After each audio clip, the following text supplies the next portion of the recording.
నాకు నువ్వు, నీకు నేను ఒక జ్ఞాపకంగా మిగిలిపోతాం.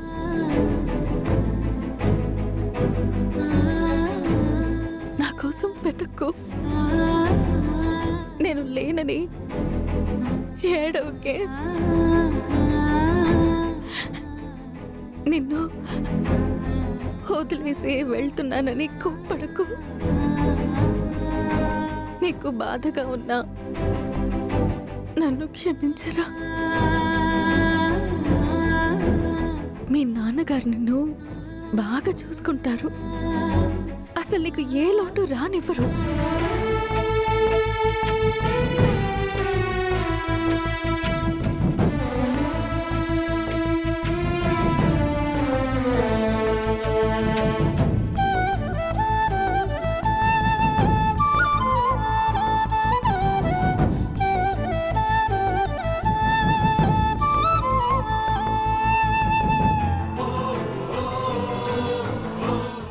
నిన్ను వదిలేసి వెళ్ళాలని లేదురా.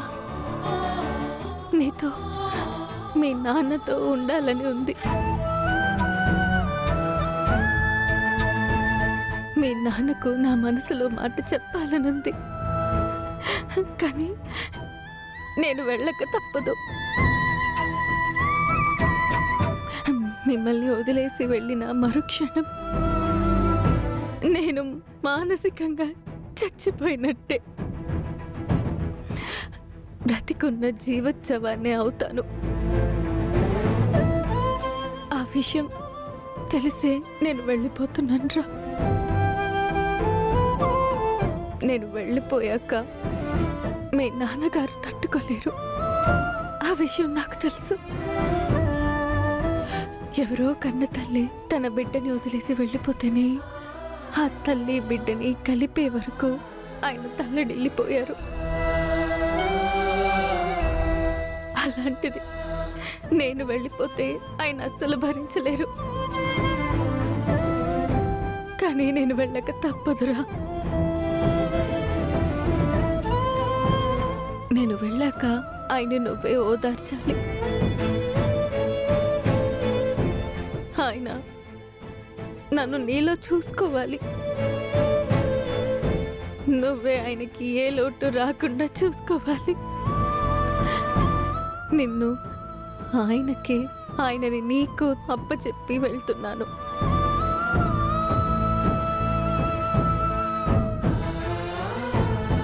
ఉంటానన్నా.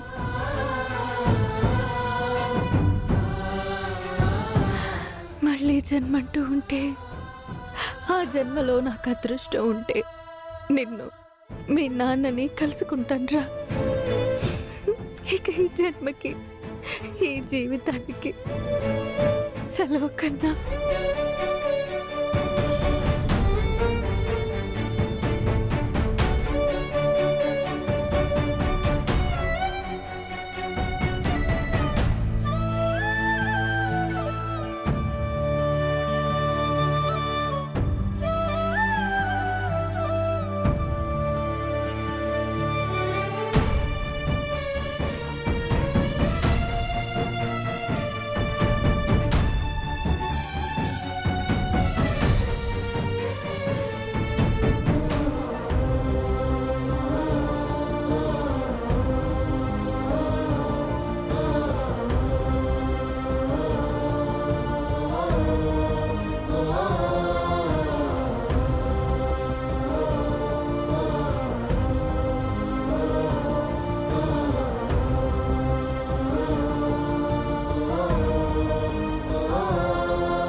మిమ్మల్ని అందరినీ వదిలేసి వెళ్ళిపోతున్నాను. నన్ను క్షమించండి.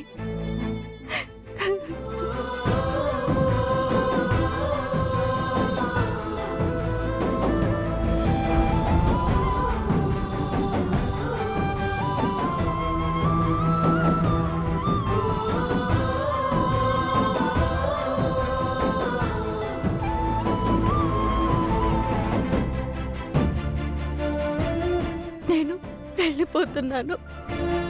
నన్ను క్షమించండి.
ఏంటి, వెళ్ళిపోతున్నావా? వెళ్ళిపోతున్నానండి. నువ్వు వెళతావో లేదోనని అనుమానం వచ్చింది. అందుకే నిద్రపోకుండా ఇక్కడే కాపు కాశాను. గౌతమ్ గాడు చెన్నైలో ఉన్నాడు. వాడికి నువ్వు వెళుతున్న విషయం తెలీదు. ఇంట్లో అందరూ నిద్రపోతున్నారు. వాళ్ళకి తెలీదు. ఇదే సరైన సమయం. వెళ్ళిపో. బాబు, జాగ్రత్త అండి. వాణ్ణి మీకు అప్పచెప్పి వెళ్తున్నాను. వాడు నా ముని మనవడు, నా వారసుడు. ఇక్కడ వాడికి ఎలాంటి లోటు ఉండదు. గౌతమ్ గారు, జాగ్రత్త. నువ్వు వెళ్ళాక వాడికి అద్దెకినిచ్చి పెళ్లి చేస్తాను. వాడు ఆనందంగా సంతోషంగా ఉంటాడు.